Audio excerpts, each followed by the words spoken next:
Hey there, friends. It's Bill MacDonald, the reading and writing doctor. Today, we want to talk about central idea. For third, fourth, and fifth grade, that's what you're going to call it when you write your own informative, expository, extended essay. Sixth, seventh, and eighth are going to call it the controlling idea. And ninth and 10th, we'll call it the thesis whenever they're giving you an informative text about something. Now, something that's real important to think about when you're thinking about a central idea is that whatever you choose as your answer has to be the center of attention. It has to be what all of it's about. So when you touch the center, the palm of your hand, you think about palm as in purpose. Well, what is the purpose for writing this informative passage? Well, one of the ways to determine the purpose is to look on the top of the paper where you'll see a title. The title helps you understand the topic. And so if they're asking for a central idea and nothing about the topic,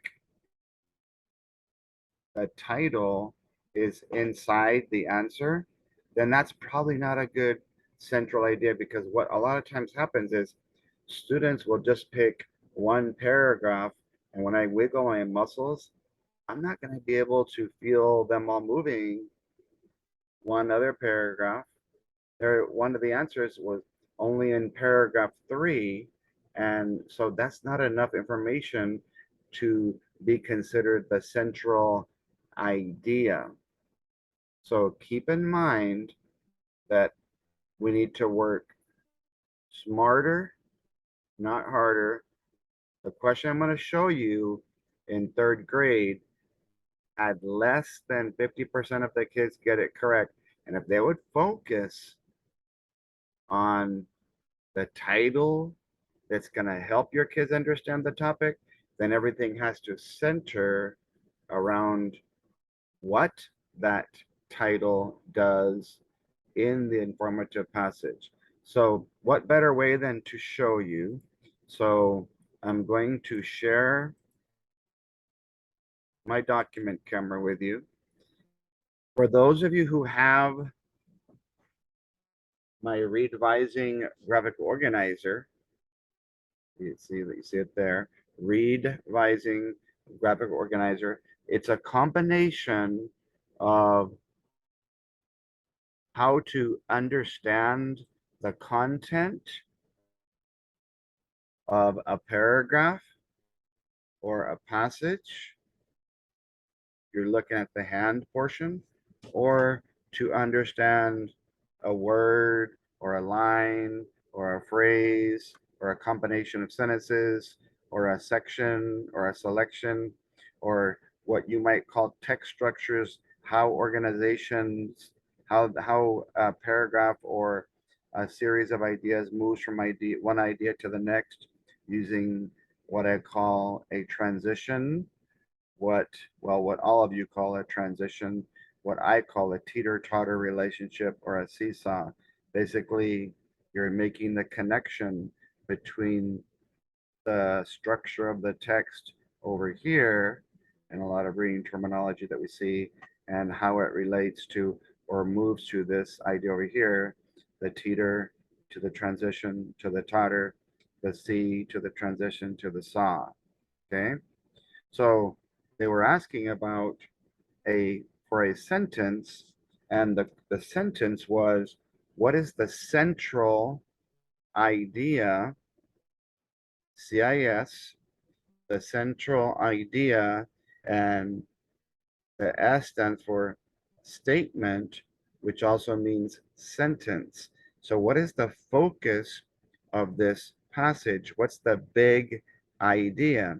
Well, since the passage ties together, TIES, as you can see here, one of the easiest ways to determine a central idea is to first look at the title, then look at the topic.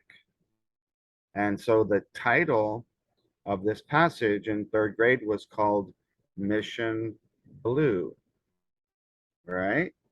And so I went ahead and wrote that inside the first finger called the thumb, where Mission Blue is an organization that helps with the plants and the animals and the water and the fish in the ocean because they noticed that they were having some problems.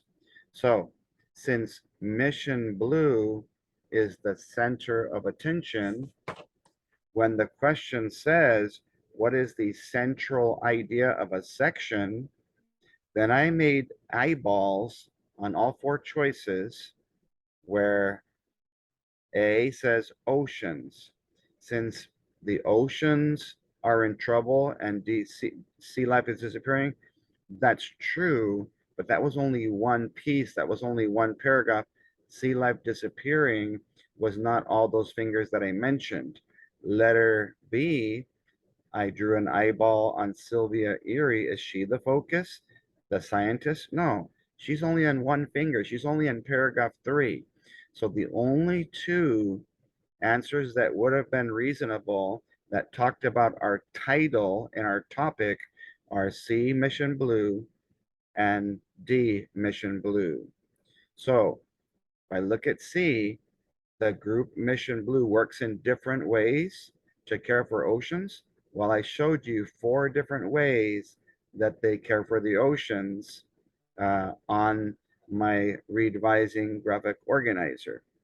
If they save the plants in the ocean, if you look, plants was just maybe one section. And I didn't label the paragraphs, but basically they broke down the passage and said, we're going to give you some information. We're going to explain how Mission Blue, this organization goes about specifically working in different ways to care for the oceans. And so I think that this 47% could have doubled if the students would understand the concept of central idea being about everything. And so Mission Blue, the title, the topic was critical in your students understanding that that needs to be the focus when you're choosing a central idea of a passage. This applies to uh, 6th, 7th, and 8th. If they were asking you for a controlling idea, it would be right in the center, the CIS. The cool thing, if you're talking about high school students, what is the thesis? There's thesis right there. A thesis statement. What is it mostly about? What does it mean? If this was only a paragraph, then that thumb would be the topic sentence, and all these fingers would be the specific supporting sentences, and then you'd have closure. What would be the best summary? Well, is it the sum, S-U-M, of all of the passage, or is it some of it, as in just one section? Because one section, a few paragraphs, is different than the entire selection. One stanza is different than the whole poem. One scene is different than the whole play. What is the focus of this story? The eyeball. What's it mainly about, this paragraph? Or what's it mostly mainly about, the paragraph? Topic sentence being over here. And again, topic sentence being down here in the red. That's so important that a topic sentence is the top sentence of a paragraph that's going to help you understand what the rest of that paragraph is going to be about. So something to think about. Again, I never feel like what I want to share with you guys or what I do share is the way, but for all of you that have the READ-VISING graphic organizers, I think using that hand or even drawing your own hand would be a great tool. So a challenge for all of you today is just trace your hand, draw an eyeball inside, and write CIS, not CSI. That's a show. Write focus, CIS, thesis, main idea, summary, because if it's about everything, you're going to feel those muscles moving. And if it's only about one paragraph or one section, that wouldn't be a good central idea, controlling idea, or thesis. So please share this video with one of your teacher friends. That was number 15 on the third grade test. Several hundred of you asked me for the test, so you can go straight to it now and you can kind of look at it and help your kids understand central idea once you're able to distinguish uh, the two ideas that are always going to be reasonable and get rid of the two that have nothing to do with what the question is asking. God bless. Have a great rest of your weekend.